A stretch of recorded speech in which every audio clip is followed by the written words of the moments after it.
You too. What's up, baby? How you guys doing this evening? Hey, you know who I am, but you know what? I'm gonna introduce myself anyway. This is Terry with NSPS TV Paranormal Podcast, Raw and Uncut. Today, hey man, we're in Richardson, Texas. A gentleman who I kind of admire already because he's doing things that I used to do. Mr. Michael Kopf. Introduce yourself, brother. What's going on? Well, as you said, I'm Michael, and I am. I might be a little flustered because I'm coming off of a big Unity event where we were celebrating bringing the paranormal community together last night. So you'll have to forgive me that my thoughts may be a little flustered. Hey, that's okay, man. That's okay. Hey, come on the show, relax, enjoy the moment. Hey, just be yourself.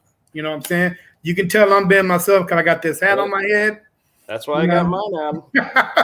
All right. Hey, tell the world a little bit about Michael.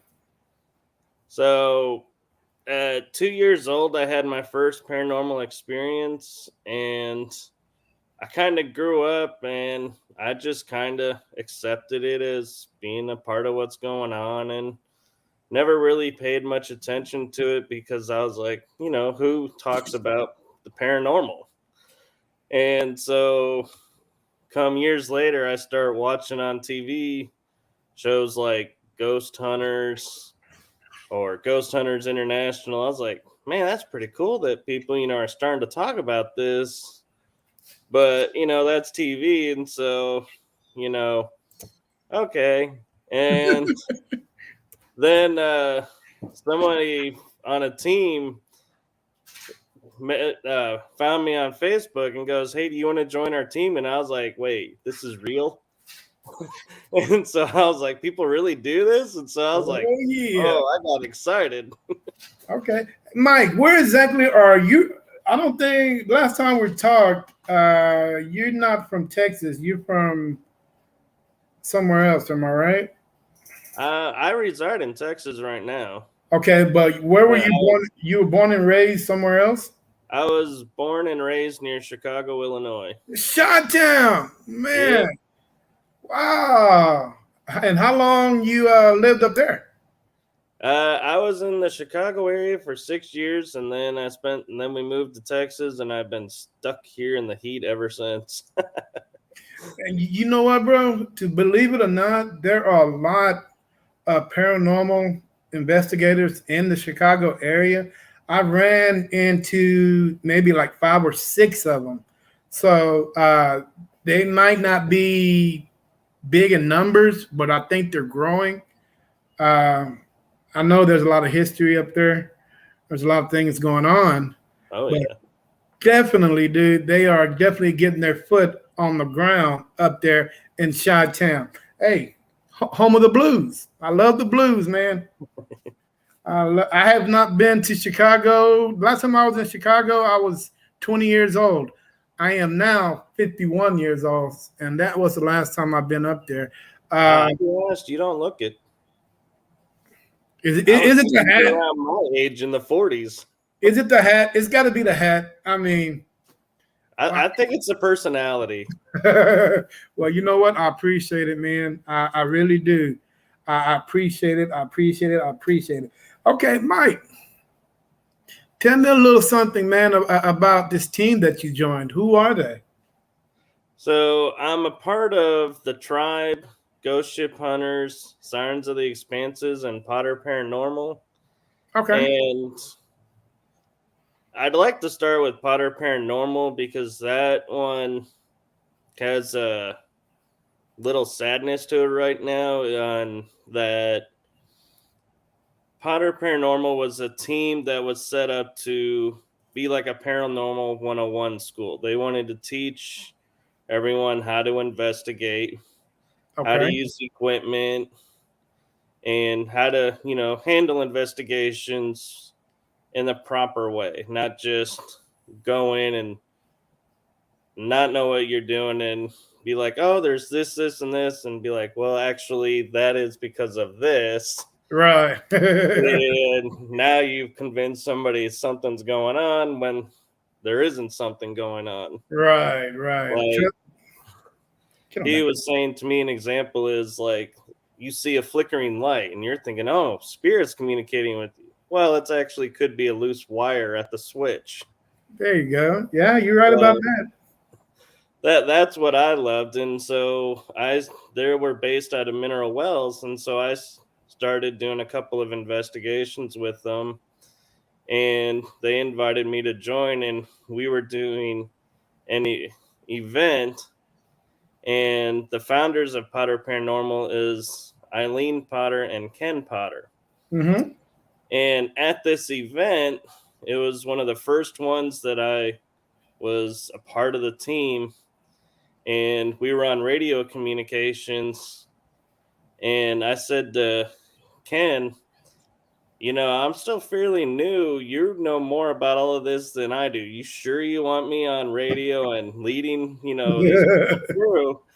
And he said, yeah, and I believe in you. You know what you're doing. And if you get stuck, I'm only a radio call away.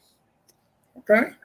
Well, come to find out, a little later on in the night, we get a call on the radio, someone's down, and to get a paramedic. And we're like, okay, who's down? What's going on? Where's Ken? Because Ken was the medic. Come to find out, it was Ken. Oh, wow. He was down and actually passed away that night.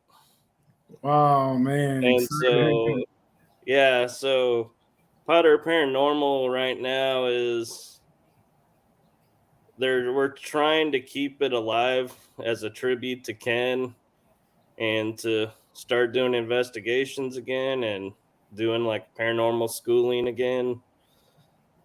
So that's why I wanted to start with them, is because I wanted to pay tribute to Ken Potter, who, even though it's been about a little over a year since he passed, it's still, still feel him around and still want to honor his name and what he started and share his vision. Okay. Since coming off the Para-Unity event, that seems fitting. That would have been his bag. He would have been all over that, going, yeah, we need to do this, get these people. Right. That would be very cool if he would have been allowed to see that. Hey, you know what? I already got a comment. A gentleman named John Thunderstorm. Do you see all the comments that are popping up? I do now. I actually just clicked over. I was on the other chat. Okay. Yeah, John Thunderstorm, Paranormal King. I have experienced close encounters with demons. Okay, John, can you be more specific? Can you be more specific on exactly what you're talking about? I am not a big thing on demons. I think that's a little bit out of my league. But I do know people that can help you out. So if you could be a little bit more specific on your encounter with demons, maybe we can help you out or stir you in the right direction. And John, yes, I have been ghost hunting in a thunderstorm. If anybody know anything about paranormal investigating, what is the one main energy that entities and ghosts need to, manifest, communicate, and Lord knows what else, they need energy. And I think a thunderstorm it's prime. It's prime. They love that. Yeah, they will love that. I definitely had an investigation in a thunderstorm once. And I felt kind of weird because I'm holding metal, camera, and it's literally lightning and everything around me. But you know what? That night, we caught unbelievable evidence. Which, Mike, I'm going to send you some pictures on what we actually caught in that cemetery during that thunderstorm. You will be shocked. You will be shocked. I mean, great pictures. Okay.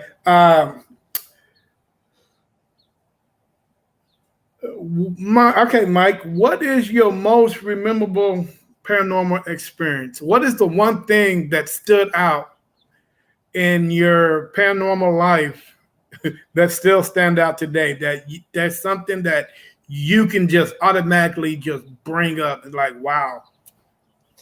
So before I was investigating with teams and knew about, paranormal investigating, I had a paranormal experience when I was in southern France. I was at Rennes-le-Château, which Okay. I'm sure everyone's familiar with that area. The Tour Magdala there and the whole Knights Templar scenario that played out there.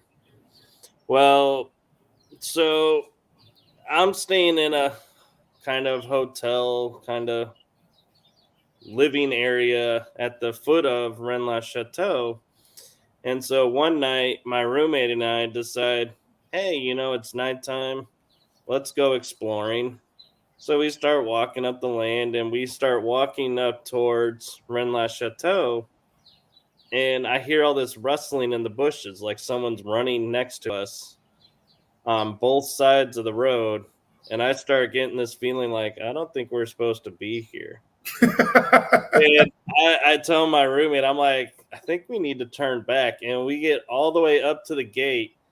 And I'm like, the rustling's getting more. It's like something's running beside us. And I'm like, we need to turn back. So we start Right. walking back, and the rustling follows us. And so we go do our thing the next day. And then we go, well, let's try it again. Maybe it was just the wind or something. Mm-hmm. Why let that spook us, Right. Right. Trying to put on a brave face. So we start walking up the path again. And this time we notice in the hills behind us, it looks like a snake of torches starts coming towards us. Wow. Really? And I'm like, that it's like I'm getting chills just remembering this, but it's kind of like if you remember the movie 13th Warrior, where Mm-hmm. the things start coming through and they call it the fireworm. Right. That's what it felt like I was seeing. Wow. It just starts moving down, and I'm like, it's so dark out. I can't see if they're walking on a path or through trees or Please.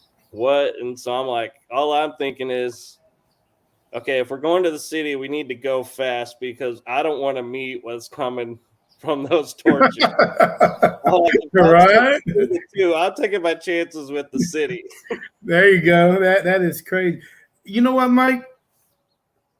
I have a bucket list, and France is number one on my bucket list. If I ever want to do a paranormal investigation, it would be that place. Number one, the read. Well, I just wanted to go and visit the beach, Normandy Beach. Oh, I yeah. want to investigate that place, and I can almost guarantee you there's something Well, there.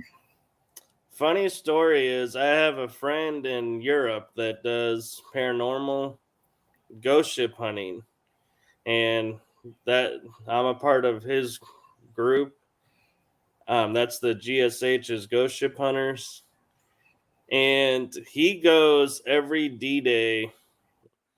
He does his best to go to the Normandy beach, and he says it's very dangerous because the Germans mined the beach and all the mines have not been discovered. So he says you have to mark your path and be very, very careful when you're walking through there because it is still an active minefield.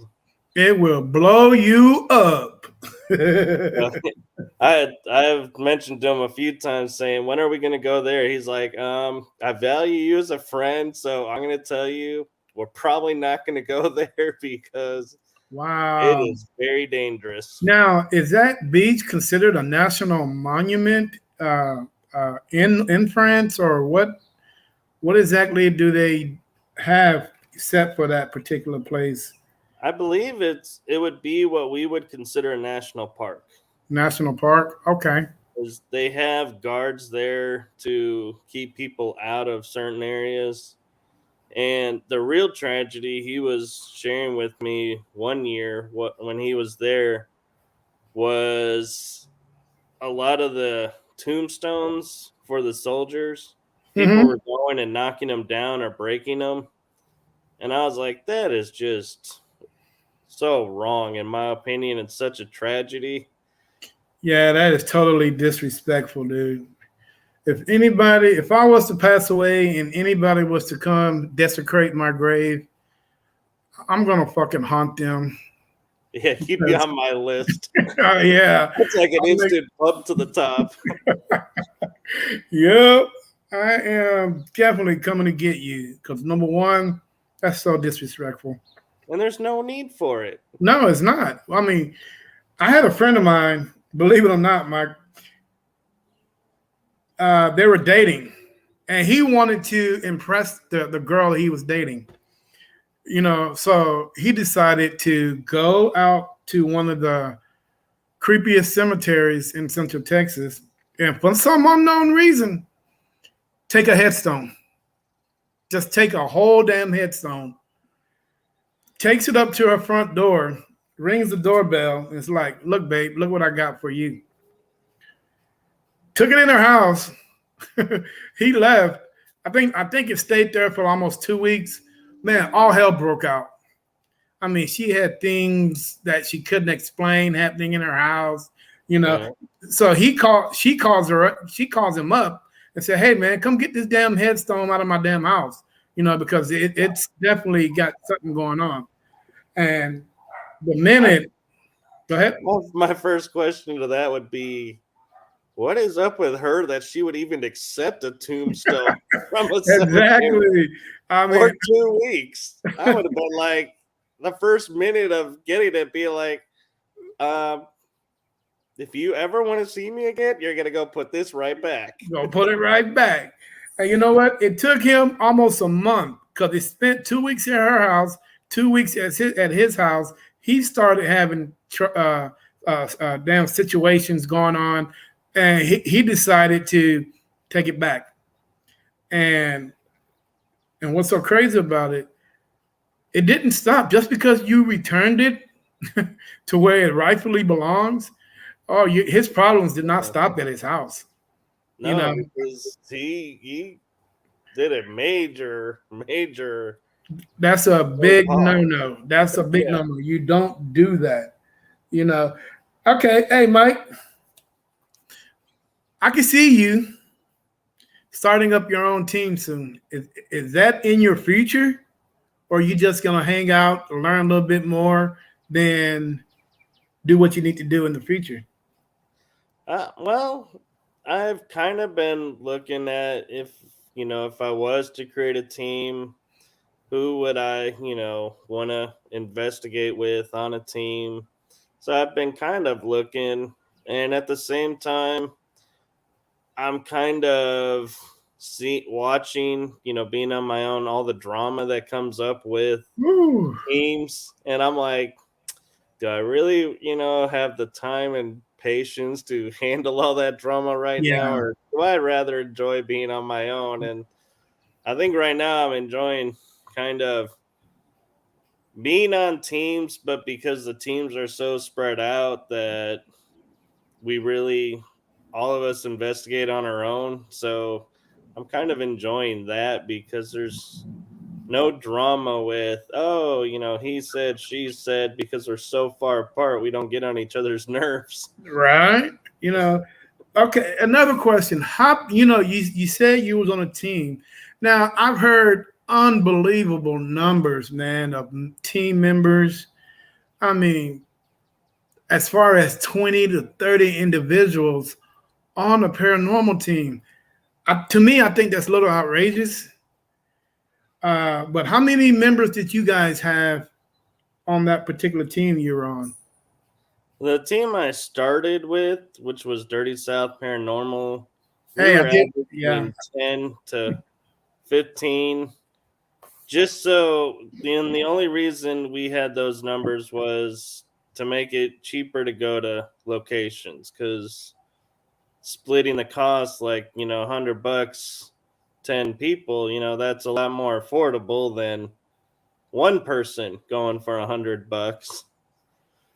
So we were deciding, large team could guarantee more spaces, but I've come to consider having a core of 5 or 6 is much better than having 20 to 30 people, because those 5 or 6, are going to be there. You can Right. count on them. Something happens, they got your back. To where you got 20, 30 people that may constantly be rotating, it's kind of hard to go, all right, we're going to go into this asylum and I'm feeling safe because I know you guys have investigated with me and you got my back. If something happens, you'll pick it up and, get me out right away. And so that's why I'm kind of in the format of keeping the teams smaller, because there's that more trust factor of, if you start acting not your normal self, they're going to pick it up by knowing Right. you out of that situation and being like, all right, let's get you back to normal and continue Yeah. on, or be like, nope, we don't want to risk it again, so we're going to call it. Right. Now, when you mention drama, is that something you've encountered over your short time as being on that particular paranormal team, or are you talking just in general? I've experienced drama on teams, and I've experienced drama from being on my own and just witnessing what other teams are doing. And I gotta say, it's kind of getting on my nerves a little bit when I see like teams that are going out just to say we were here and we investigated. I'm like, that's not a paranormal team. That's not paranormal investigating, in my opinion. Exactly. And I also hightailing on something you had mentioned about being careful of what you do and say with people. When I was watching the show Kindred Spirits, I think it was Kindred Spirits, or it may have been Expedition on X, where Amy and Adam were on it. Mm-hmm. But they went to a location and said, oh yeah, it was haunted and these spirits were here, but we exorcised them and cleaned the space out. And my jaw just dropped when I heard that. I was like, A, you've now ruined that place for every listener Right. that's not been there. And Yeah. B, I was like, do you even have permission to do that? You'd be surprised, bro. You really be surprised on what people say and do on national TV. Yeah. Yeah. So Well, and the third thing I was thinking about is, I started thinking about recently was, do they really even know how to remove a spirit? Because there are some spirits that may agitate people, but they're there keeping other spirits that are much worse at bay. So it's like, exactly. you really want that one, not what's coming next. Next. Yep. I definitely agree with you on that. Uh, like NSPS TV Paranormal, we are not demonologists. We are not there to we have a demon or something, really going on out there. Our job is to go and help you figure out what it is. There's no way I'm not qualified to handle something like that. And to me, I think when paranormal investigators go and decide that they want to do that on their own, that they can handle something like that, one, I think they're making a big mistake, because if you've never ever experienced in getting rid of something like that, no telling what the hell you're gonna get yourselves involved with. You know what I'm saying? So Right. I it's just crazy. yeah, I have a friend that she calls herself a demonologist, and she's more knowledgeable than I am on it. And so, and she's someone I trust that I've come to get to know. And she and I were talking one day, and we said, when it comes to removing stuff, if you come across, say, like an elementals are guardians, and they can be friendly, they can be not so friendly. Exactly. But here's the kicker: they're protecting the land or the area where they're at. So if you remove them because you don't like the way they're acting around you, you're inviting stuff that's way, way worse. Yeah. And you are opening yourself up to a whole lot of stuff you are not ready for. And so she's like, never, ever remove an elemental because you don't know what their job is there. Exactly. Yeah, exactly. Michael, how big is Richardson, Texas? We are actually a small city. Just it's a suburb, kind of East Dallas, near Garland, south of Plano. I mean, we're big enough to be on a map, but we're not big enough, I would say, to be like, yeah, you say like Dallas, Austin, everybody knows those cities, Houston or El Paso, everyone's heard of those. Richardson, it's like, yeah, we're known, but we're not like Badly. such a big name city. Oh, okay. Now, what's the historical value? I mean, not historic value. What is the history of that town? So we started out being a kind of cotton kind of plantation town, Okay. and the railroad came through, and then of course, as everything goes, the railroad moved. And so the town kind of had to sit there and decide what they're going to do. And all of a sudden, like Garland was starting to grow on one of their borders. Plano started coming in. Dallas was growing. And so they're like, okay, we need to incorporate ourselves and get our boundaries. And Right. it has one of the funkiest boundaries I've seen in a town.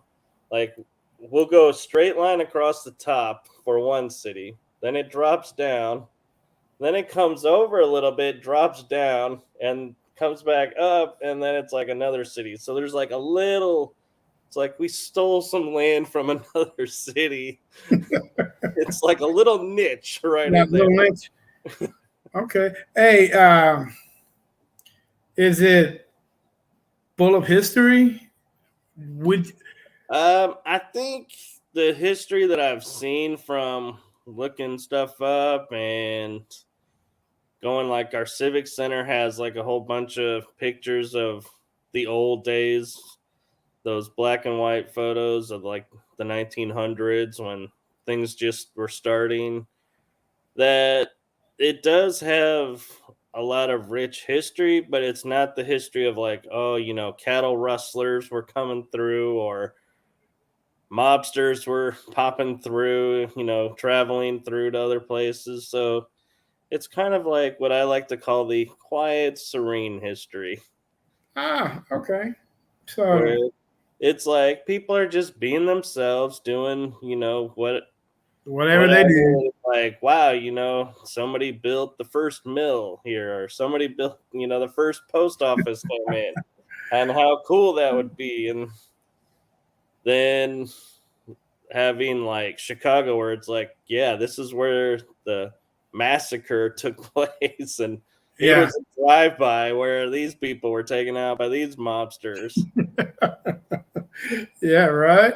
Hey, how often do you get out, man? How often would you like to investigate?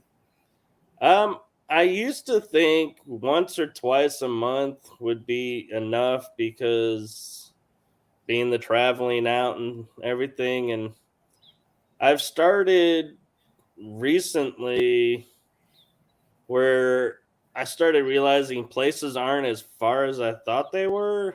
Okay. Like an example is there was a ghost town, and my friend Carla, who popped in to say hey, Yeah. she and I were talking, and she's like, "Hey, there's this cemetery in this ghost town." I was like, "Yeah, but that's like so far away." She goes, "It's actually only 20 minutes from where we're gonna be on the 23rd." And I was like, "What?" Yeah, let's I roll. was like, "That's so close." And so we literally went over there, and so it's like so instead of doing 2 investigations this month, I did 3. Oh, well, that's cool. That's cool. And so, as I'm starting to realize places are not as far as I think they are, yeah, I like doing more, but I also like having the freedom now that I'm learning how to do videos of the investigations, Mm-hmm. that the investigations are what we can come up with them. Like an example is the cemetery that she and I went to. It was such a windy day that if I used my videos from the investigation, all you'll hear are wind. Yeah. And so I was like, well, I can't really do that because that's going to be annoying, especially if people had their headphones on Right. full volume to try and hear EVPs. It's like, yeah, nobody wants to listen to the wind. Oh. I'm like, okay, what can I do? And one of the things that I started noticing when we were out there was this cemetery is different from any cemetery I have been to in that there are placards to peoples that are buried there and what they did for the town. Like an Italian gentleman might have been a miner, or this gentleman may have been a union worker and headed up a union strike.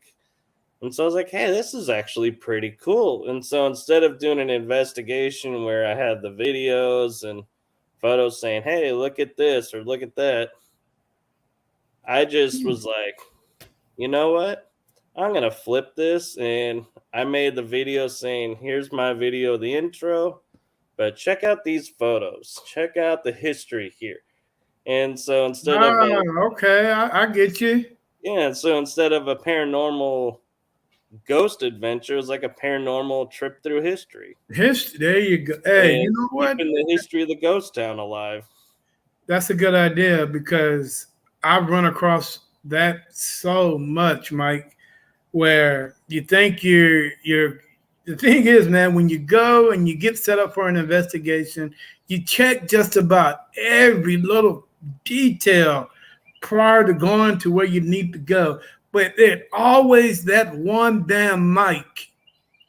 Yep. Either the battery is low or you lose the tip of it and all it's doing is sucking up wind and it just irritates the hell out of you. That happened to me a couple of weeks ago. And dude, when I went and reviewed the video, all I hear was I'm like, oh my fucking God, what the hell am I gonna do with this shit? But it happens, but you know what? Hey, I don't mean to be a taker, but I might take your idea and run with it. Hey, go for it. That's what Para Unity is all about. I might take your idea and run with it. Mike, you mentioned something about cemetery, because what we were just talking about. Right. Is that something that you like to do? What is your favorite place to investigate? Cemeteries, houses, abandoned? Where do you feel comfortable going, and especially when you're by yourself? By myself, I like going to buildings really because I call them like scouting investigations where I'll go around the building and take photos and kind of get a feel for it and be like, yeah, is this A, big enough to warrant bringing a team to, or B, is there anything here to bring a team to see? And so it's like I feel like I call them scouting because it's like I'm going there with the intention of going, yeah, if I have a team, would I, I know that historically there's going to be something here because of the name attached to the building, but is there really something here? Or is it just the hype of the name will make people think, oh, yeah, there's something there. So everybody jumps over there. And I'm one of those that I'm like, if I'm going someplace, I know I'm not going to guarantee that I'm going to pick up evidence, Right. right then and there and know it when I go home. That I may feel like I got nothing, but the second I get home and put it on computer and start reviewing everything, you start to say, oh, how did I miss that? Or I didn't hear that. Wow. So I love the fact we never ever leave a location with nothing. With nothing. There's always something, but it's that feeling of you have to get past going, yeah, I was at this building, but I didn't get any feelings. I didn't see anything. I didn't hear anything. So there's nothing there. Nothing. And it's like, there actually could be something there. It's Yeah. just you missed it in the moment because you're focused on something else. And so that's one of the big things I like to tell people when they say, what's the number one rule you find of paranormal investigating? I say is go in open, meaning no expectations, no outcome desired, no nothing. Just go in, you do it, and you leave. And you leave. There you go. Because that way you're not sitting there going, crap, I wasted 3 hours over nothing. Because you're going to get home and go, well, I spent 3 hours out there, but now I got this. I didn't hear that. Yeah. I didn't hear that. Right. There's something in this photo I didn't notice because, the camera screens are so small. And so that leads me to a funny story is I was investigating Jefferson, Texas with Carla, and we were on the ghost walk, and we had announced we were paranormal investigators before we started. Mm-hmm. And so I went and I took my camera up on my phone and took a picture. And somebody walks up to me and goes, you're a paranormal investigator, right? I said, yeah. He goes, what did you see? I'm like, I just took a photo. I don't know. And I was like, well, I had to take it. I was nice and polite. It's like, well, I had to take and put it on a computer to see. I don't know right now if I got anything or not. And he was like, oh, okay. And what's funny is in my head, the script that I've seen in my head that I'm keeping myself from laughing is, yes, I have such an advanced phone that when I take a picture, it says, okay, in the upper right-hand corner, you're going to find an anomaly here. And over here on the left is going to be a ghost. So right. Got you hooked up. Oh, well, that is so funny. Yeah, I've run across people like that all the time. I mean, I got logos on my van and I drive around. I had people stop me and ask me all kind of weird questions. And I'm like, dude, you know I'm in the middle of a damn street, right? There's cars behind me, But hey, check it out, Michael. If you was to start a paranormal team, would you have bylaws? What do you mean by bylaws? Would you have a set of rules that people will have to go by? Even though they might, because I run across, different paranormal, teams that have bylaws. You require this, you require that. You must have your own equipment, and if you don't do your own editing with your own equipment, we're going to cut you off the team. It's just a lot of crazy things that people put in their bylaws that they want their members to do. And to me, I just think it's a bunch of crap, that you put that much on individuals. first of all, we have to realize we're doing this because we love to do it. It's not a job. We're not getting paid. You know what I'm saying? So you Right. can't go, there's no way you can go throw all these laws, rules, and regulations like it's a full-time job, and you're not paying anybody. I understand if you're making money, and you're paying your 10, your damn members, and you can go ahead and you know put bylaws in on what, very specific on what you want your team members to do. But dude, come on, if you you know just a Yeah. team, there's no reason to go and put 101 bylaws where individuals have to follow. To me, I just think you running members. It's hard enough to get members to join your team, Right. because people think you're a nut anyway, because you're Yeah. doing this.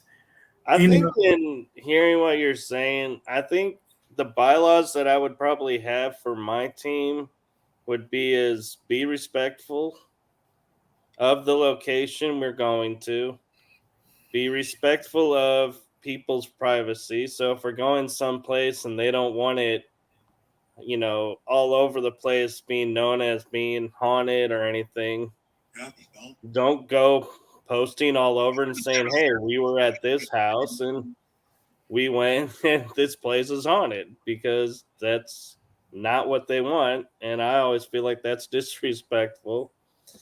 And third is be respectful of each other and knowing each person is not in the same space that you are and doesn't know what you know. So you may be great at editing, somebody else can be great at camera work, tech. Somebody can be great at looking at photos and saying, "Oh my gosh, there's a spirit there, there's a spirit there, or there's an orb here." And so I would say the bylaw to me on that would be is work together as a unit, support each other. Don't put anybody down and go, "Oh, you have to do your own," because they may not know how to look at a video and saying, "Oh, there was at this time like 10 seconds worth of film where you would say that was prime evidence," and trim it down, cut it out, paste it into something else, and make a nice video for people. right. So I would be more of we're a community. I'd run the team as a community family. So basically, it would be being respectful. But my number one rule that I would have, that I would say unequivocally, you cross it, and I would probably have to look at the circumstances to say if you could stand the team or not, is leave your personal drama at the door. Exactly. Don't bring it into the investigation or bringing it on site, because if you're not in the right frame of mind, I don't feel like you should be investigating, because you're opening yourself up to things. So you're becoming a danger to yourself and others. And I don't mean danger as in you're going to go homicidal and start stabbing everybody. I just mean a danger of you're going to bring something back with you that, may be like an attachment that's doing harm. And you're going to be like starting to lash out at people and be like, where is this coming from? That's what I Right. mean by harm, is just not being yourself. And it's just, I think, bringing back the integrity that we need back in the field of, if you find something, great. Have people you trust on the team or outside of the team validate what you found, because I'm not saying what you found is right or wrong, but there's no harm in saying, "Hey, I heard a voice here," and then giving that clip to somebody else and saying, "Hey, what do you hear?" And if they say, well, I heard this, even if it's not what you heard, they still heard a voice. So you still got your validation that there is a voice there. Right. And so that's where I think some people get hung up, is because everybody wants everyone to hear everything. And so they get so excited. Like if I get an EVP that says hi, and I go to you, for example, and go, hey, do you hear hi? Your mind automatically, whether you're consciously thinking about it or not, is going to go, okay, listening to it and go, oh, I heard hi. Well, if Hmm. I didn't say hi, would you have heard hi, or would you have heard something else maybe? Exactly. I And feel you on so that. that's where I've learned to start getting, careful how you phrase what you're giving other people, because you got to be cautious of planting an idea. And the ironic thing about that is we did an experiment last night at the Unity event where we were hearing a muffled voice on an EVP, and we couldn't make out what it was saying because we didn't have a computer to enhance it. And so we played it like twice. And then one of my investigator friends, Kellen, goes, I think I hear maybe in a number. And he came up with the number like 5. And he goes, I think it says maybe 5. And I said to everybody that was there, I go, okay, we're going to replay this. But instead of listening for the voice, listen for maybe and see what number you get. And seeing if everybody goes, oh, yeah, we got maybe in a number. Well, the ironic thing is we play it back, and all of a sudden everybody goes, I think it's saying, I don't know. So we got a totally different Ah, that is funny. Oh, that is so funny. Wow. Hey, me and you watched it TV a million times. Oh, yeah. How do you feel about these paranormal TV shows starting from, well, my era is a little different from your era. My era of paranormal started back in the 70s. Uh, we're just going to stoke, freaking ghost hunters out there. How do you feel about ghost hunters and what they brought to the table? The first, I'm going to say the first 4 seasons before they went crazy and start doing all that other crap that they started doing. How do you feel about that? Well, actually, I can say unequivocally, doesn't matter what season it was. I like the fact that they brought awareness that anybody can go and be a paranormal investigator. You don't have to be special trained or gifted. I mean, let's be honest, we had 2 plumbers as an example Yeah, right? leading a team. And so it was like, I mean, I have a great respect for plumbers, don't get me wrong, but it's like you don't think of plumbers as investigators of anything other than, what their field is. And so Plumbers. because there are no experts, in my opinion, in the paranormal, No. that I love the fact that they brought it to me to being anybody can do this.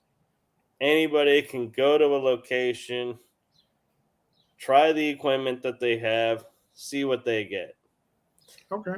Now, with that being said, I totally shy away from usually editing any footage. The most editing I will ever do is just trimming it down to what I want you to hear or see, with the little title card in front of it that says, hey, we heard this sound, or I heard this in review. What do you hear? And just leave it blank and just let people listen to just that snippet to see what they get.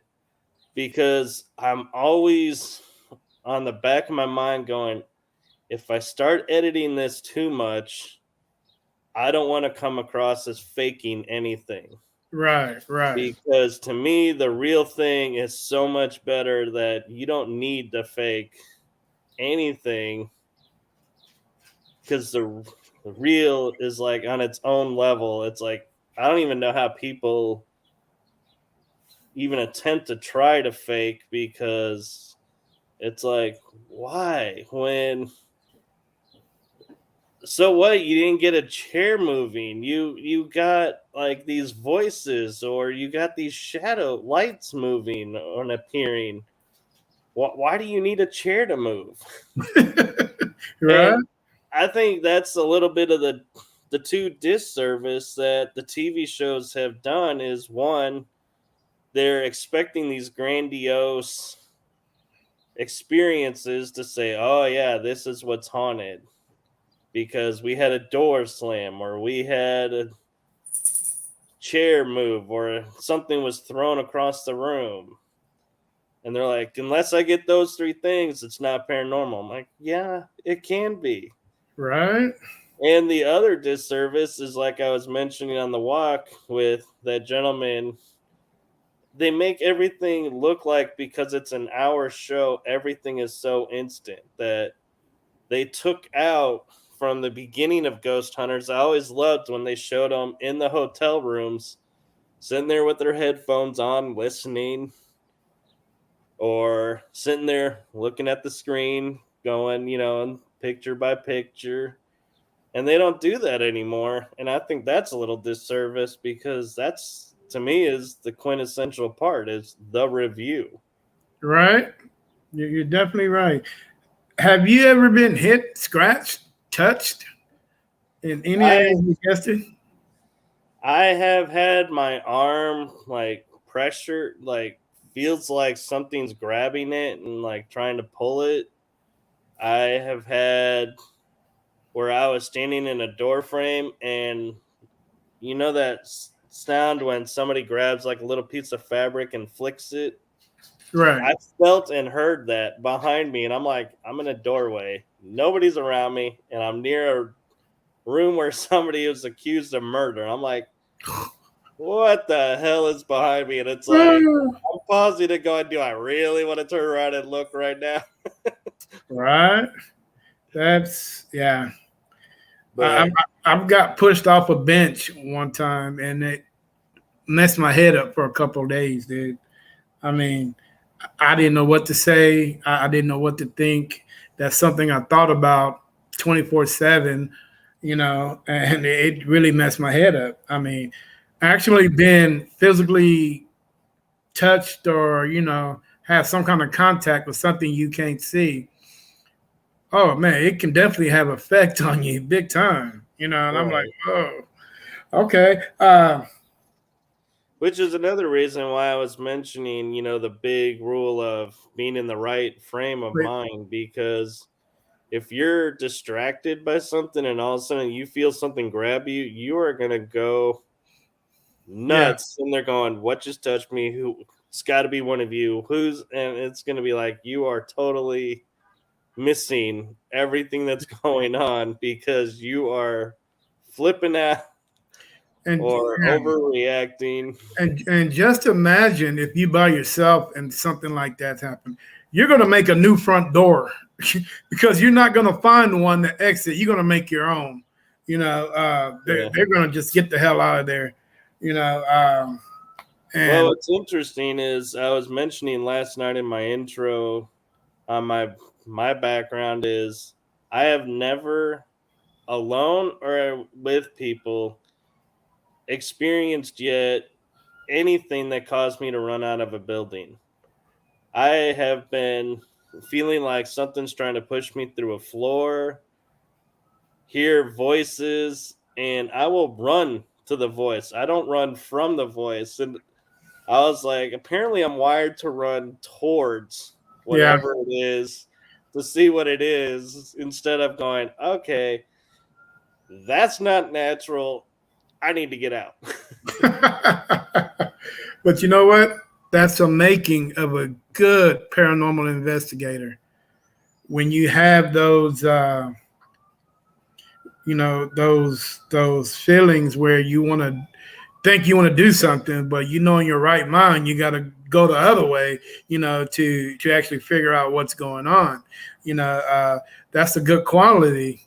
One of the main qualities in being a paranormal investigator is running towards it instead of running away from it, because that's the reason why we're paranormal investigators. We're there to investigate. If we want to run from something, we can go run a damn marathon, and you can run all damn day. But yeah, definitely, it's that's good. It used to crack me up when I was watching the shows when you'd hear someone go, "Did you hear that?" And you're like, "No, I didn't hear anything." And everybody in the room is like, "Yeah, I heard that." I heard it. And I was like, "Heard what?" And it's like they do the replay, and I'm like, "I still don't hear what you're hearing." Until they'll say, "Oh, we heard this sound," and then all of a sudden, when they replay it, you're like, "Oh, that." Okay, yeah, now I hear it. It's like, well, yeah, because you told me what I'm listening Well, for. told me what you're listening for. Thanks a lot for that. Hey, yeah, that's I've started crazy. noticing in places now where while investigating, I'll hear something and I'll catch myself and I'll be like going, "Did y'all just hear that?" And somebody will say, "Yeah," and other people like, "No." And I'm like, okay, so that's cool. I hope I got it on camera. Yeah. Most of the time when we're investigating, I always tell my team, if you hear something, let's not say anything until the end of the investigation. So when we go back and review the footage and the audio, and that's where when everybody's together, everybody can hear it at the same time. Did you guys hear that? Everybody's got their microphones on, and we're able to, hear that, and we can all come to the same conclusion instead of, like you're saying, hey, you guys hear that, and you're like, well, what the hell was it? Then turn around, yeah, I heard that. No, I'd rather just wait to the end of the investigation at the reveal, then we'll come together and do it that way. Okay. Well, I kind of like that idea, but I kind of like too, though, during the investigation, if you're hearing like footsteps or something, to call it out and go, "Did y'all hear those? Hear that?" And if somebody else says, "Yeah, I heard footsteps," then you know, okay, there is something over there. And you might shift your investigation over to there to figure out, okay, what's coming in here versus going, "Oh man, if we had known that was going on, man, we missed out something in the other room." Yeah. Well, there are some times that I'm like, it is good to go, "Yeah, you heard that knocking sound or that footstep over there. Let's go check it out." Okay. I feel you. I feel you on that one. I feel you. Now we were just talking about distance wise, as far as you going, here and there to investigate. How far are you willing to travel, Michael, for an investigation? I have traveled to Oklahoma, which is like 3 hours from where I live, to investigate. I've traveled about 4.5, 5 hours to go to Ballinger, Old City Park Hotel. Love that spot. I have gone to Yorktown Memorial Hospital, which is about 6, 7 hours from me. So I'm willing to travel, but I'd like to, if I'm gonna travel the far distance, I've started now to where, like you asked me earlier, how many investigations do I like to do? If I'm gonna travel over, like say to Yorktown, which is like 6 hours, I'll start looking at what's around Yorktown. So instead of going and investigating, sleeping in, driving home, being like, okay, I go, hey, I can leave earlier and go check out this town. There's this town that's over there. I can check that out the next day. Maybe make it a 2 night. There you go. Yeah. stay and investigate over here as well, or go check out this area. And so it's like I feel like I make more use out of the time instead of going, okay, yeah, I went there and did that. Right. Like Yorktown for Texas is around Goliad, which is where a massacre happened during the Revolution for Texas. There's Gonzales, which a lot of people forget is the first shots of the Revolution that started it. And I now found out the first capital of Texas, Washington on the Brazos, is near there. So I'm like, if I go back, I want to go there and hit, just experience that spot, see what's there, anything. And so I've started like spreading it out and going, okay, what more can I do while I'm there to make the most use out of this time Right. instead of, okay, yeah, let's go one time to this spot, one time to this spot. Well, okay, I can see that. You got to make, if you're gonna go there for 6 hours, bro, you might as well enjoy the weekend out of it. You know what I'm saying? Right. Get your money's worth. That's I'm with you on that one. Definitely. How much money are you willing to spend for an investigation? How much ducats are you willing to spend, bro? I think it depends on the location. Like, Carl and I going to Jefferson, we split the cost of the hotel.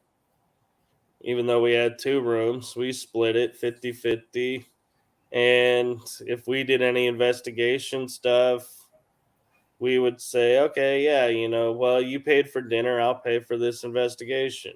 Okay, Or, that's split it, so expenses aren't like, oh my gosh, you're dropping $1,000 to do an investigation on a weekend. yeah. And it's like, okay, yeah, it's more manageable. And if you have somebody that's willing to travel with you and investigate with you, that's the best thing. And Carla, bless her heart, we were at the Para Unity event and I started investigating with her, and she kind of got me to stop in my tracks, which is hard to do because she introduced me to someone and goes, "Oh, look, it's Michael. He's my investigation husband." And I was like, What? "Hey, whoa, whoa, whoa! I just heard the word husband. What?" And then I was like, "Oh, investigation husband. Yes, I want to." That is so funny. That is so. I'm pretty sure I wouldn't put nothing past her. But and that's the other thing that I think is key that I got from watching the Tennessee Rate Chasers. If you're gonna investigate, I started out being serious and treating it like, hey, this we're trying to make this legitimate field. If I'm gonna do this, I'm gonna approach it like a scientist doing, X, Y, Z. And then it's like I watch the Raid Chasers and they're sitting there playing pranks on each other, initiating people, having fun. And I was like, man, that looks more fun. Right, Mike? And Give me a moment, bro. I gotta go do something right quick. Give me a moment.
Sorry about that. I had to go tinkle.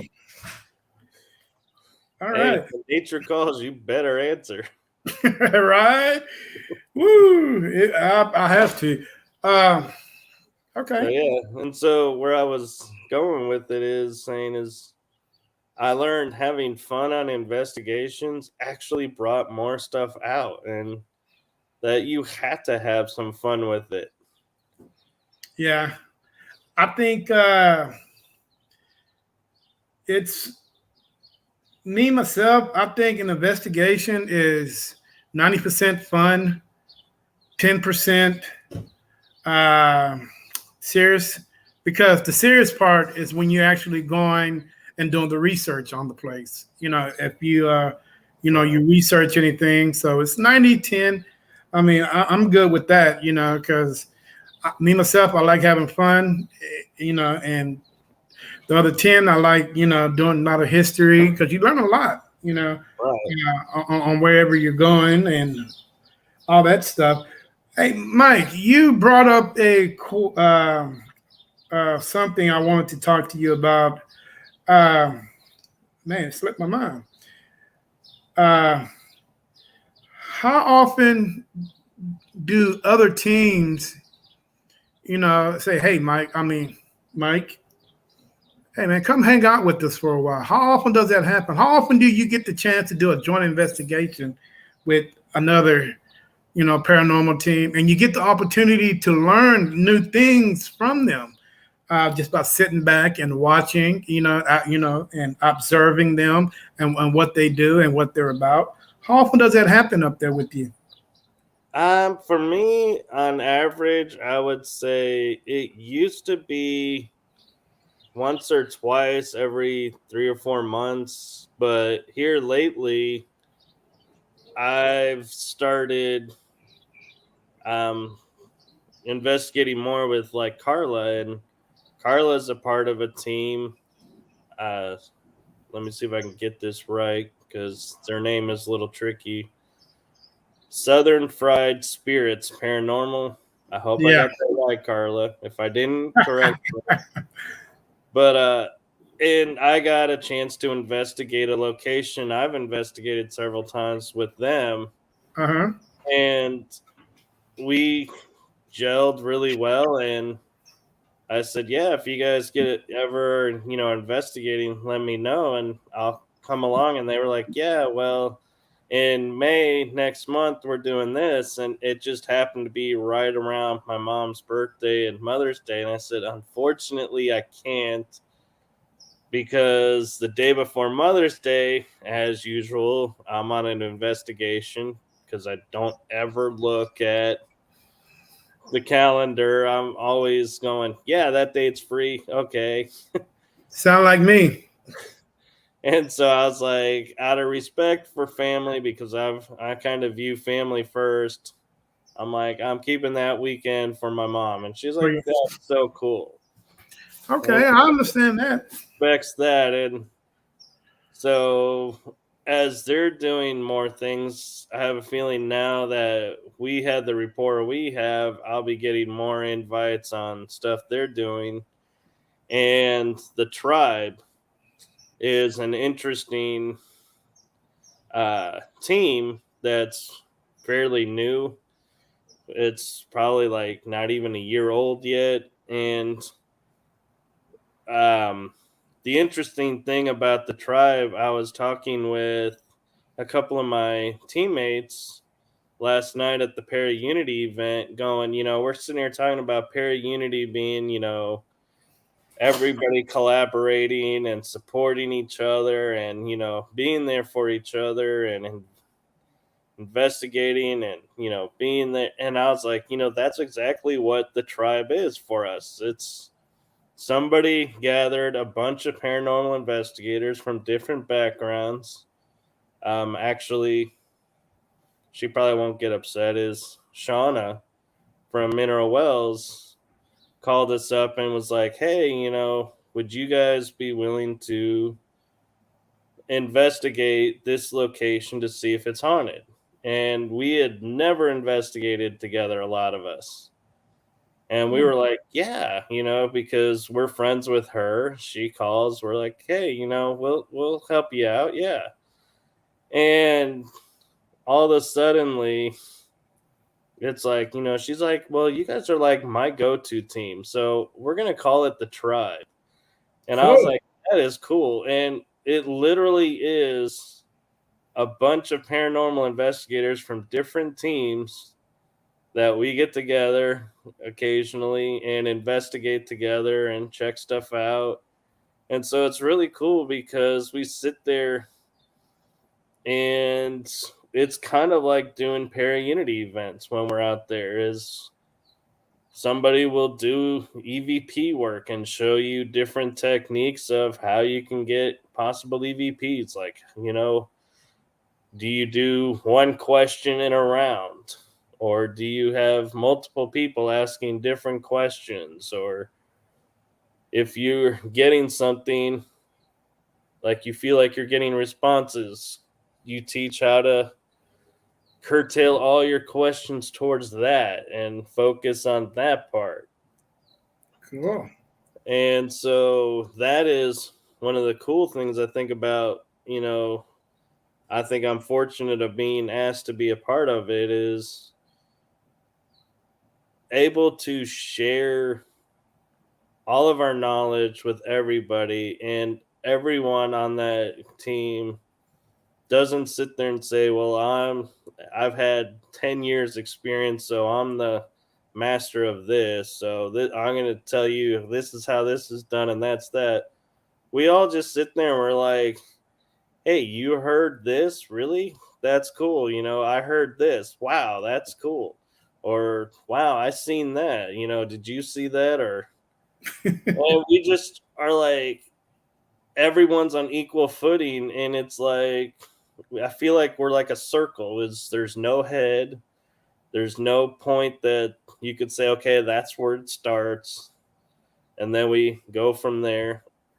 We really, in my opinion, respect each other and really support each other. And to me, I think that's what's kind of missing in the community, and that's kind of what I think these para unity events are ballooning from, is taking what we have found that works and saying, okay, now let's show the community how we can do this on a community level.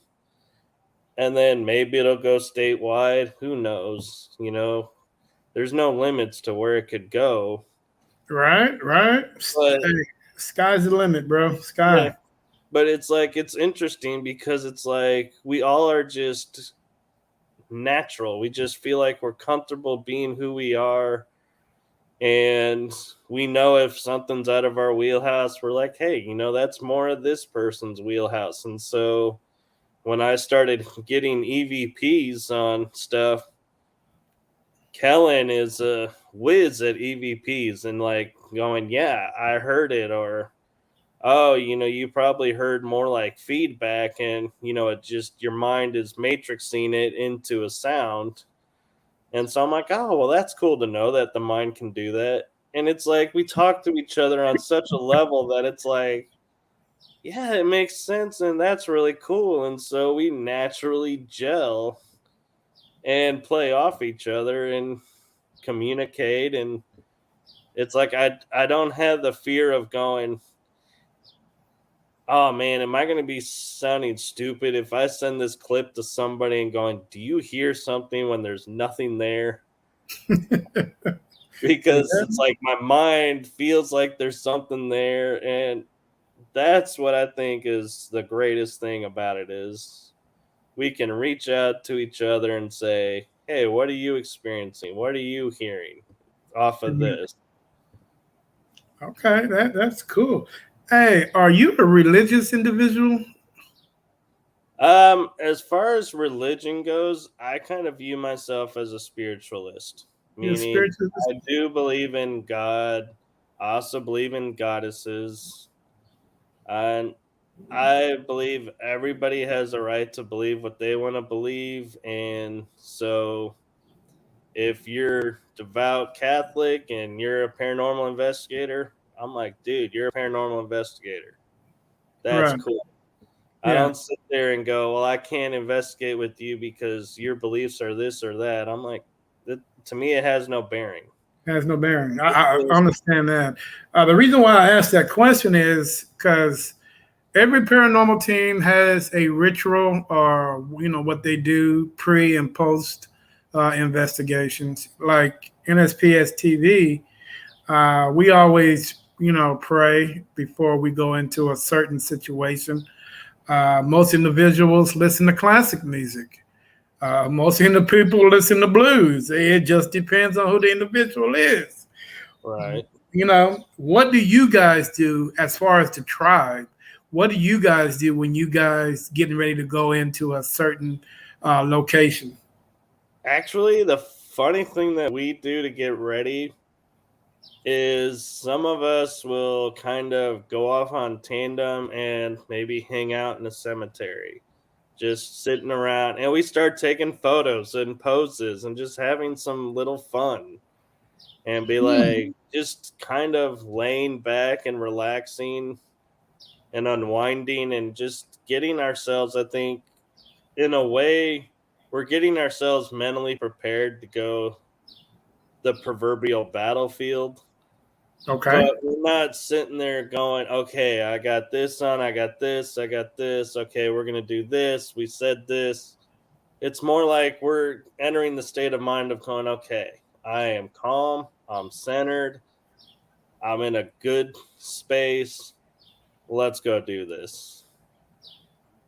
And there are, times where, depending on where we're going, we'll be like going, okay, spirits, we're calling you in, and these are the spirits we want. And if you're not willing to abide by that, can you please allow the ones that are to come in? And meaning, like, if we're calling spirits in, we're like, hey, we want spirits of the soldiers that were here. Come and talk to us. And when we're done, we're like, thank you for talking with us. And we release them back. We don't ever make any spirits, quote, stay where we put them, or force them to be locked into something. We understand spirits can go wherever they want, Right. locked to a location, but we also understand we invited them, and so they're our guests. So if we're leaving, our guests need to leave too. Oh, But we also give them the option, if they want to stay and they're going to be respectful of the location they're in, they are welcome to do so. So, I mean, and in a way, it's like, I know that sounds weird to be telling a spirit you can, of like a soldier going, you can stay on this military base if you want, or you can go home, because it's like he's a spirit. He'll go where right. he wants to go. But to me, I think the one thing that a lot of paranormal investigators don't realize is when you open a portal, you got to close that portal. Yeah, definitely. And I think a lot of teams don't understand how portals work really. And they'll like go, okay, I want to talk to so and so and so and so. And they think they're just talking to the spirit that's there. Well, Hmm. that spirit may not be there, so you're opening a portal for them to come in. So if you don't close that portal, other spirits can start coming in Yep. because you invited, and that's a fine line that I used to not really like pay a lot of attention to. I used to just watch that I do it, and if Hmm. I'm part of it, I close it. But I was at a jail, the Lavaca County Jail in Texas, Hmm. near San Antonio, and I was walking, and I kept getting the feeling like I was being watched, and that something was like watching me, and it was like and it was starting to make me feel uncomfortable. And I was like, okay, something's gonna try something. So I'm like on edge and watching for it. So I'm like, if I can get ahead of it, I can keep it from doing anything and be all good. And I let my guard down of being aware of my surroundings. And I Uh-oh. walked into a portal. And the second I stepped into it, it's like I could just feel stuck. I couldn't move my feet. I was like, I could feel the energy and everything in me just draining out to the point that I was leaning on the wall with my shoulder. And one of my old teammates that I used to investigate with tapped me on the shoulder. I mean, it was a gentle tap. I actually collapsed to the floor. Wow. How low of energy I was in that moment. And the second they tapped me, and it's like I don't even know if I hit my head or not on the metal, but it's like you see the impact because it's on my YouTube channel, and I'm like, all of a sudden, it's like I'm like, what's going on? You know, why am I on the ground? And it's like I feel myself back in my body, normal or as normal as can be in that moment. And I'm like, okay. And they escorted me out and got me water, which was good. And got me recentered, the chance to recenter, ground, and everything. And I had no idea what had just happened because I had never experienced anything like that. And I was talking to a friend in Colorado, and he goes, "You stepped into a portal." That's exactly what everybody says when you go into one of these portals. Is your energy is drained, you lose all consciousness, awareness of your surroundings, what's going on. You have no concept of time. And so he actually put me on to quince seed, which is a blessed seed from some nuns in Italy. And so now when I'm investigating, since I have that on, it's like it prevents me from getting stuck in those portals. Okay. And I usually, like, I've been to some places where I'm like, there's a portal over there, there's a portal over there. I can kind of feel and sense the natural paranormal ones. Uh-huh. So I kind of was like in my mind going, since I missed this one, I think a team might have opened something up, and I don't know who, and I'm just guessing that like investigators or somebody opened up something, didn't realize they opened something, and just left it there, and I just happened to stumble into it.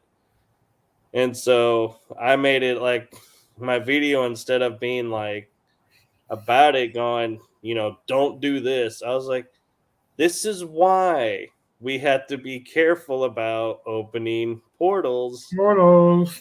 investigating. This is what could happen.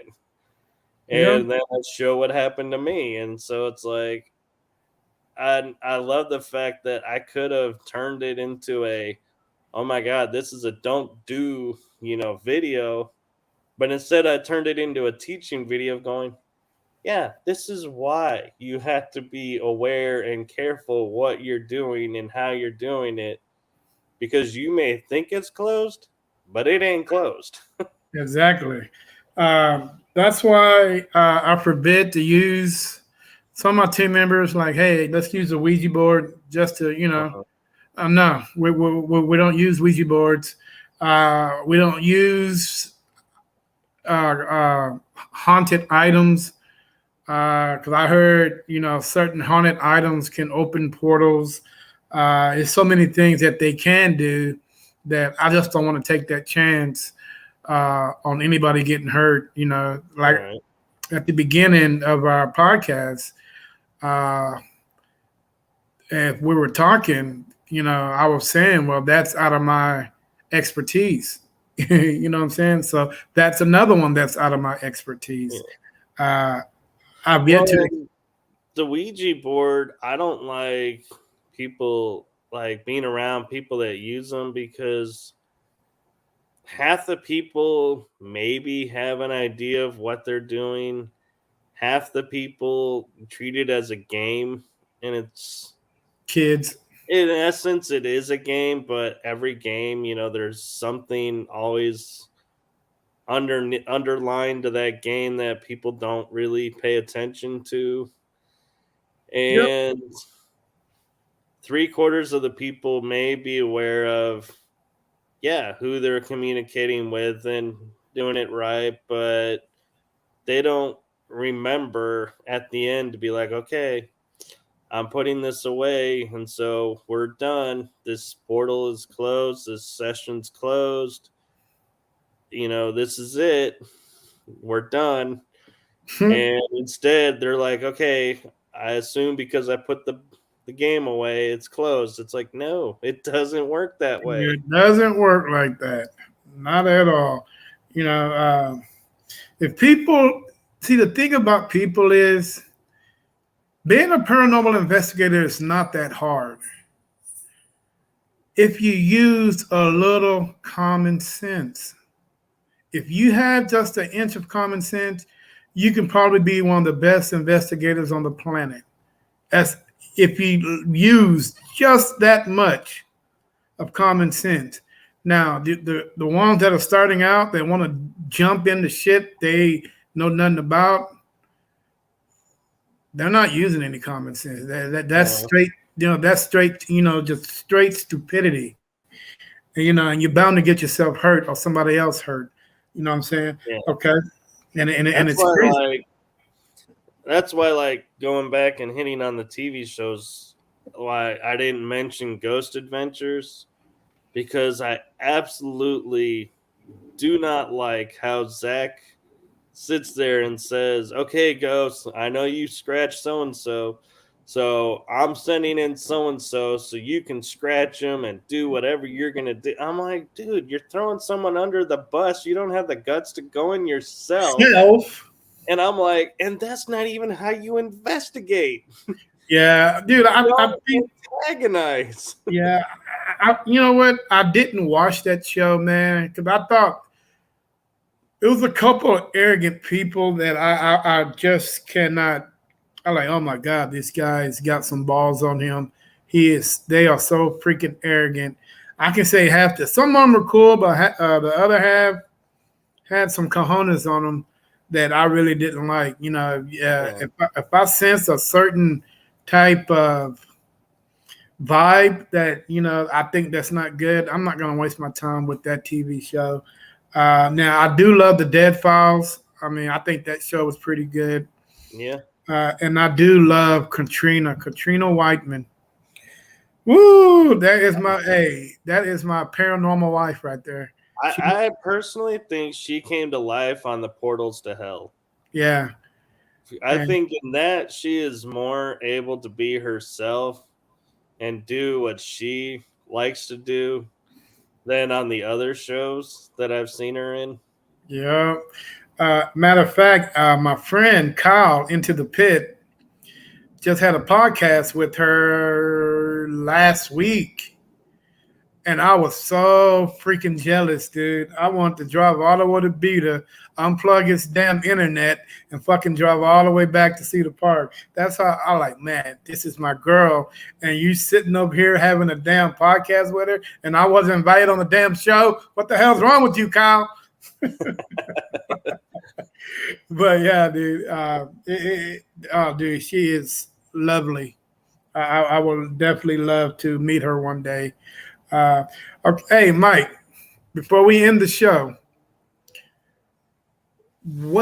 how did you guys, the tribe, what did you guys do during the COVID pandemic? Was you guys active or was you non-existent, like with 85% of the paranormal teams here in Texas?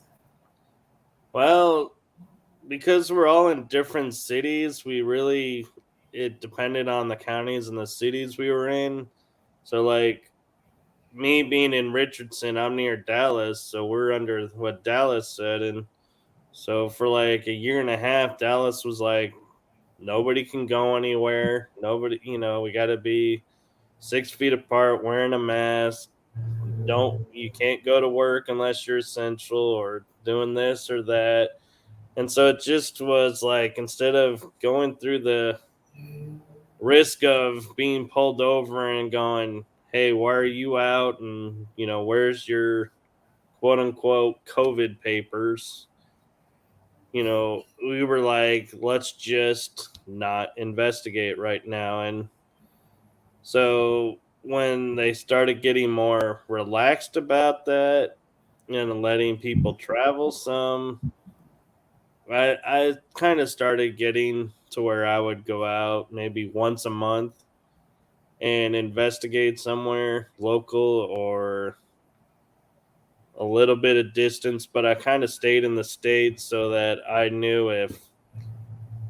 because I knew if I went out of state, there was a chance I'd have to be like 2 week quarantined Yeah. to go into that state, and then another 2 week quarantine to come back into my state. And I was like, it's not worth it. So just stay in the state and just keep your head under the radar and just kind of sneak around a little bit, going here or there. It kind of, at first, when we first went into lockdown and everybody was like stopping, I had a couple investigations lined up, and they were like, oh, we had to close and we can't investigate these locations because of the COVID. And I was like, because of COVID, the spirits are dead. The spirit's sick. So why can we not go in and, investigate and communicate with these spirits? And it's like, in my mind, I'm not thinking about the people I'm with. I'm like thinking about what I'm wanting to do. Dude. And I'm like, the logic behind this is like not making any sense to me. But yeah, so I did a little bit of investigating during the COVID locally, like here and there, but no big investigations like with large teams. I kept it kind of small. Okay. Cool. All right, Mike, tell the world how to get a hold of you if they want to talk to you. You can find me on Facebook, Michael Koff, or which I'm friends with Terry. So if you can find me on his friends list if he has it not hidden. No. But and you can find me on YouTube. It's Michael Micheal.Koff, I believe, is my YouTube channel. And I tend to try my best to put a video out a week, and if I do, like this interview, if Terry allows it, I will post it on my channel as well as his channel. Yes, And sir. so I may have 2 that week. So it's just, to me, I like spreading the word, and my channel is all about what interests me and my paranormal journey. So if you go looking through there, you may see like solar lights, and you're like, what? What's so paranormal about this? I'm like, it's not. It's just something I liked, Yeah, and so right? I shared it. I'm like, it's. I view it as it's my channel, and the description says what interests me and my paranormal journey. And right now on my channel, I've kind of recently done a little introspection, and I did a YouTube video on my childhood and what made me who I am right now, kind of growing up, what was I exposed to. Then I did a part 2, which was my travels, like international travels and Right. within the US travels. I did 2 videos of that one, and I put them both out at the same time because I was viewing it as one video, 2 parts. You can watch the international if you want, You can watch the US if you want. And the fun thing about watching my videos from the beginning till now is you'll see how my skills of making these videos has changed. Ah, okay. And it comes from me just talking to, hey, there's pictures, to, hey, there's videos within it, or hey, here's a full investigation. Here's a snippet of was found there. Oh, here is now just what was found at this investigation, to oh, now there's music to the videos. And so Hold it's on, like Mike. Hold on, Mike, for a minute. Hold on for a sec.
Behave yourself.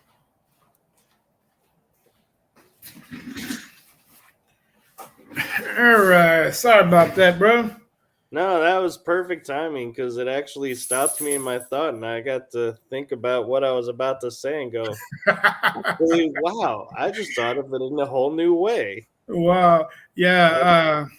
So I was gonna say you can see my evolution of, how I was filming it, but really it's an evolution of my journey because you see how I started to what I've learned how to do stuff to now being like, oh yeah, this is Yeah. a whole new level. And so you get to see as my channel grows how I'm growing. And you know And what? I can definitely relate to you on that because me being an older gentleman, dude, I don't understand half the technology that's on this computer I got right now. I mean, when it comes to editing and all that stuff, that's the reason why I decided to do raw and uncut. That's why I ain't got to mess with it. You know what I'm saying? I just let it go. But when it comes to our paranormal team, and once we go out and we have to edit, dude, I have to hire somebody because I have no freaking clue on how to cut, put music, letters, names, all that crap. To me, I'd rather pay somebody $50 per video, let them do it, and that's where I ain't got to worry about it. And I always tell them, your videos, my videos, what you do is representing me. Now, your intros and all that stuff, you also have something to do with it. So whatever you do, you got to make sure it looks good. right. You know what I'm saying? So we're not gonna half-ass doing. If I gotta pay you a little extra, I'll pay you an extra $10. That's $60. That's $60 that take a really good editor, maybe 20 minutes, probably not even that, to edit a video, bam, bam, bam, bam, bam, and then it's next thing you know, it's on YouTube. So I mean, you just made some quick money. You know what I'm Yeah. saying? So So yeah, I feel you on that because like I recently did a video and the process it took me from start to finish was, I know it's going to sound like a long time, but it was like 3 or 4 days. But that's not 24/7 working on it. That's like maybe 3 hours one day, 2 hours another day, an hour one day, or 4 hours one day. one day, And it's, a huge chunk of time, but it's spread out.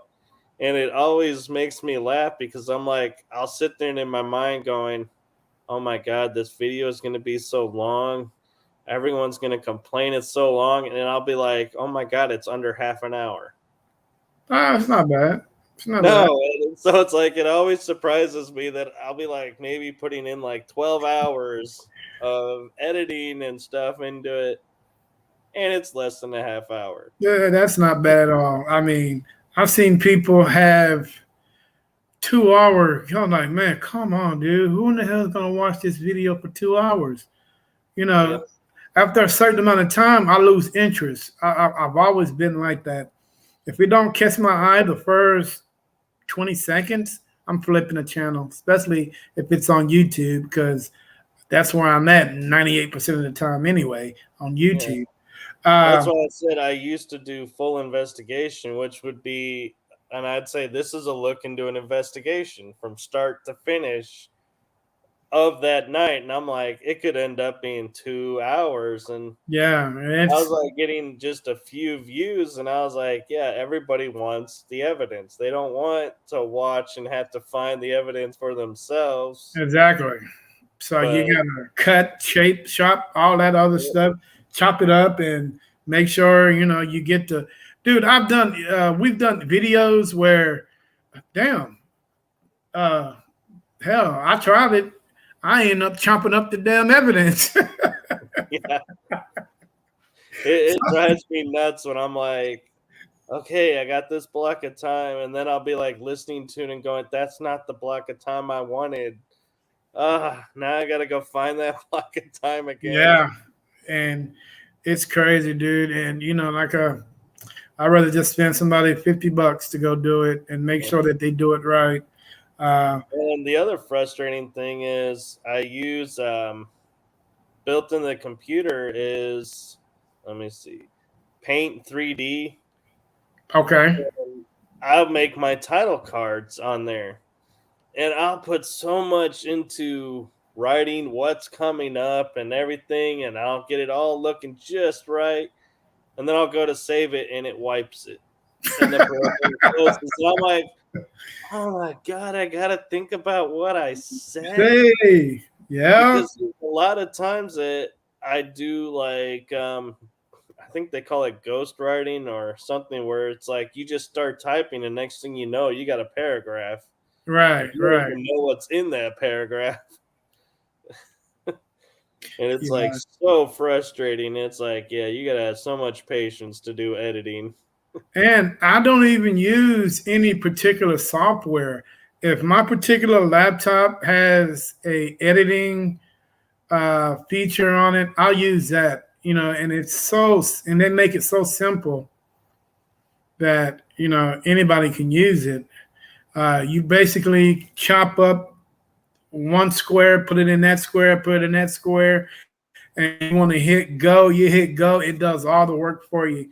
Next thing you know, you got a video and it's looking good. I'm like, okay, now I'm learning something here, Yeah. because and that's how I've been doing it. Yeah, one of the funny things is because I have dyslexia, is I'll read and I'll pick out, my mind will pick out what I need to read. And so I was like, I went to Upbeat, got music that's supposed to be copyright free, so I can put it in YouTube. And I was like, and they're like, it's all you got to do is give credit to the artist. So I Right. put little placard tiles at the end of the video that says special thanks to this person for for the awesome music. And I got copyright flagged from YouTube. And I was like, what are you talking about? And I went back and I looked at it. You have to put what I put on that last placard tile in the description of the YouTube video, not in the video. And so I was like, Oh oh, shit! and of course, 3D paint, I can't take it out of the placard tile and put it Yep. into text form. So I'm like, oh man, I got to go back, refine that song. Yeah. Fortunately, the program makes it easy, but I was like, man, it's really funny how when you have dyslexia, one key word Word. changes everything. It Everything. clearly said, make sure you note this person in the description, Within. not the video. Yeah. And you know one thing about YouTube, I don't know if you know this, but YouTube has thousands of free music you can listen to that you can use. But the problem is, it's a thousands of music that you don't want to use because Right. all of it's horrible. And I'm like, I mean, it's nothing that you want to use for an intro, for an investigation. You Yeah. know, it, it's just music. I mean, I Yeah. don't know where it come from, but it's just music that nobody Well, wants to use. yeah, and the funny thing about YouTube is they'll like recently did a YouTube video called Influences on Me, and it was giving people a look into what growing up influenced me, like what TV shows, what games, what movies, what in life influenced me. And so I took a snippet that I had created from a movie, and I knew I would probably get copyright flagged for it, but I was like, this is such an important piece for me if you really want to understand me. So I put it in, and YouTube, of course, flags it. But the funny thing about their flags are they're like, well, this is a copyright, issue, but if you allow us to put ad in your video, it won't be a strike against you. And so all I did was go into the description and go, hey, there's going to be ads to this video because I wanted to share this video clip from a movie with you. So that's why there are ads here. Yeah, I got copyrighted. They sent me one because I used Damian Marley's music, and at the time I didn't know, dude, because all this technology is new to me, Yeah. and I tried to click on to the the video, and it's like unavailable. I'm like, what the hell? I just made this damn video unavailable. And so I had a buddy of mine that came over. He's like, "Hey, dude, you got red flag because you using Damian Marley's music in one of your videos." And I'm like, "What video is it?" Dude, it was only a 5-second video, Yeah. and they like, dude, they made a big fucking thing out of it, and and I'm like, I didn't know, I took yeah, I took my ringtones that I paid for and used them in a video, and they go, "This is a copyright deal, but we're not going to strike you for it, but you know, you really shouldn't be using these." And I was like, okay. And then it goes, I had an exclamation point, and I was like, what is the exclamation point copyright? And I had the James Bond theme. And it goes, this is going to prevent you from being monetized, and we can't show this in certain countries because of this song. And they're like, we can leave the music in there and you just won't get monetized. I'm like, I'm not even close to being monetized, so I don't care. I don't care. And they're like, and it won't be shown in certain countries. And I'm like, well, I don't like the idea of not having my video, only in certain regions. And so I was like, they're like, you can mute the song and we'll just mute it out of the video. And sure enough, I said, okay, mute it. Next thing I know, all the restrictions are removed. I can't get it monetized because of the other songs, but it can be played worldwide. And Oh, it shit. always says, whenever I get the copyright thing, it always says, you can't get this one monetized because you did this, but we're not striking you. And I'm like, well, then why are you even calling it out? Right? They do that But just to get up under somebody's skin. yeah, but the one time I got flagged for something, it cracked me up. Is I was in Ballinger, old uh, City Park Hotel, and I was investigating with Mustafa and the owner and a bunch of other people, and there's this strange light that appears out of nowhere. And so I took a film, trimmed out just the strange light, and I was like, what is this light? I have no idea what this light is. You know what YouTube did? Was that? It flagged it and said you have to be 18 years old to watch this video. Oh, I was like, why? And they're like, well, oh, you can shit. dispute it or you can just leave it restricted to 18. And I was like, I don't want to argue with them. A light is, inappropriate for kids under 18 to see. So I was like, just leave it. That is so crazy, dude. They are so picky about the smallest shit. And I don't understand. Uh, all right, Mr. Michael. It's been a pleasure talking to you, bro. Uh, I Been a hope we lot can. of fun. I hope we can do it again. Hey, send me that hat, and I'll send you this one. I don't know. This one's kind of my treasured hat from Key West. Never been to Key West. I'd like to go there one day. Like I'm saying, it's been a pleasure, bro. Let's do it again. Are you on any social media besides Facebook, or is it just Facebook? I mainly do Facebook. I do have Instagram, but I don't really post anything there. That's kind of more where I can follow what's going on in the paranormal community, and I use it kind of to network and see who's doing podcasts or Right.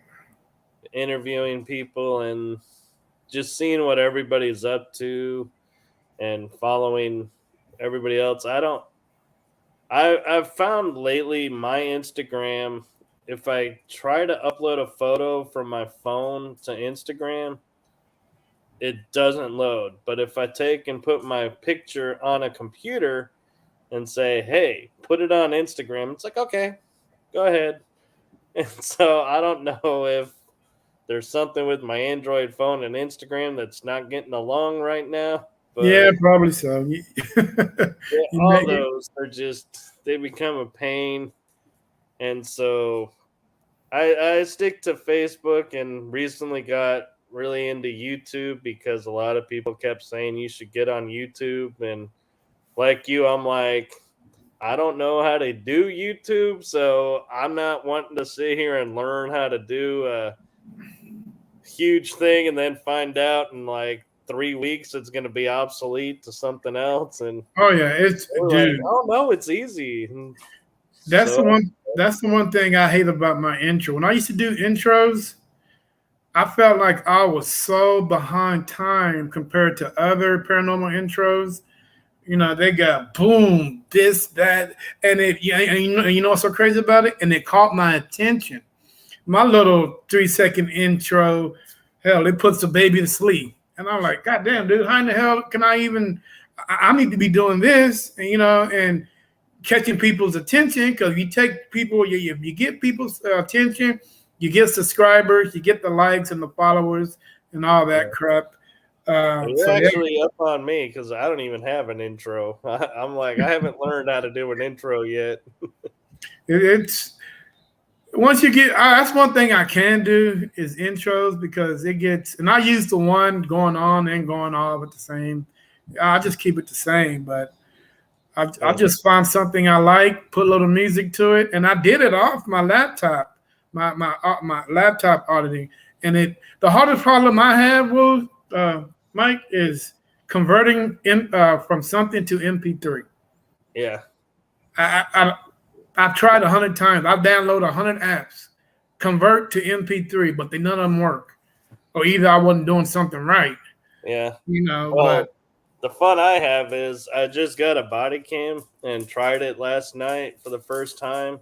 So I got all these AVI files of clips, and the program I use to create my videos on YouTube creates AVIs. So I'm thinking, okay, this ought to be easy. I uploaded to the program 2 video clips to send to somebody side by side into one video, so they could listen to it easier.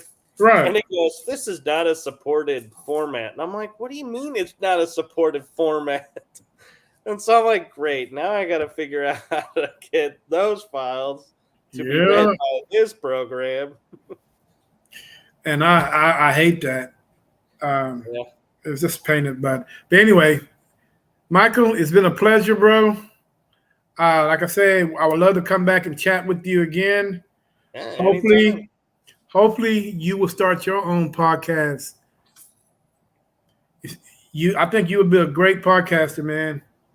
Well, thank you. I've thought about it, and I feel like I'm still too new to the paranormal field that I don't know enough people to have a show go for a certain amount of time.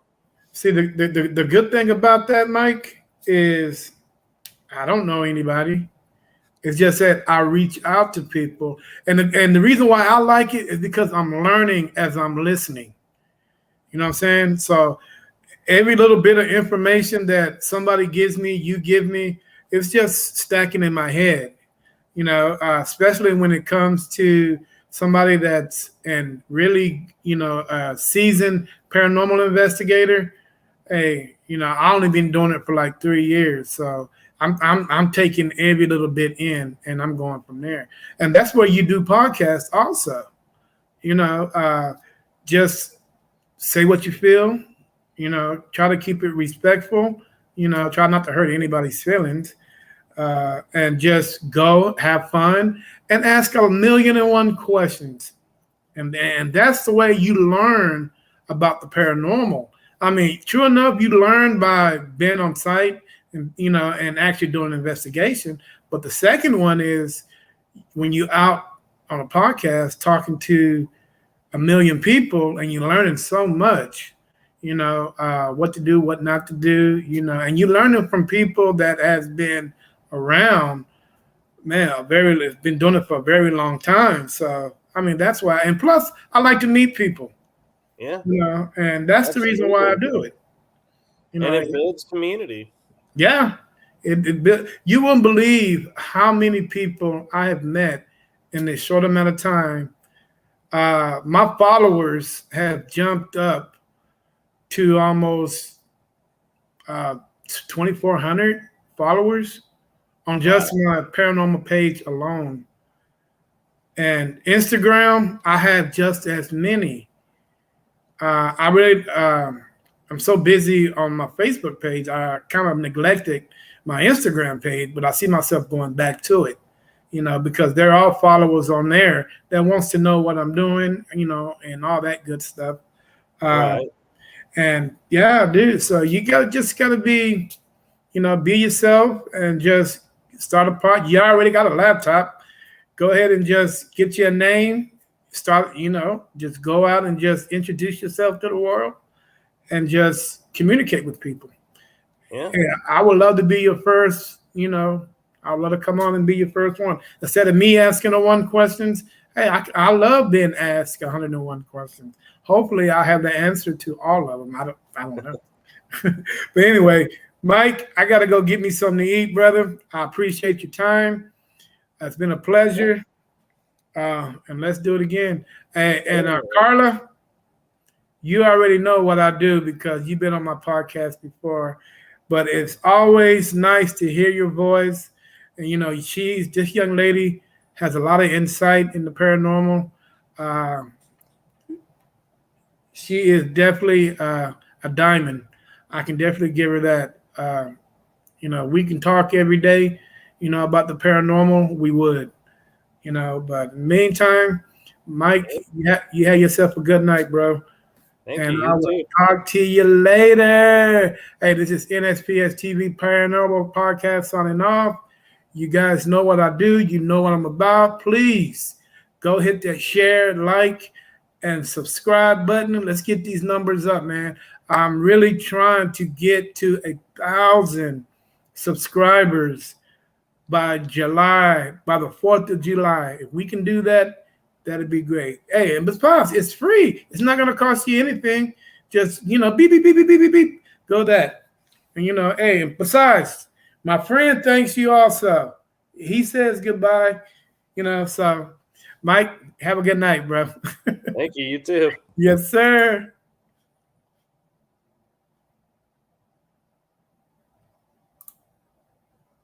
All right, guys, that was my cough from Richardson, Texas, with a paranormal team called Vibe Paranormal. You guys go check him out. Show some love to him. Hey, show some love to me.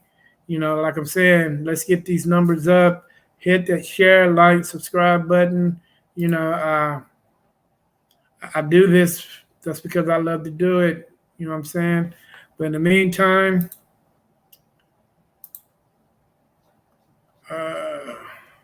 NSPS TV is signing off. Peace.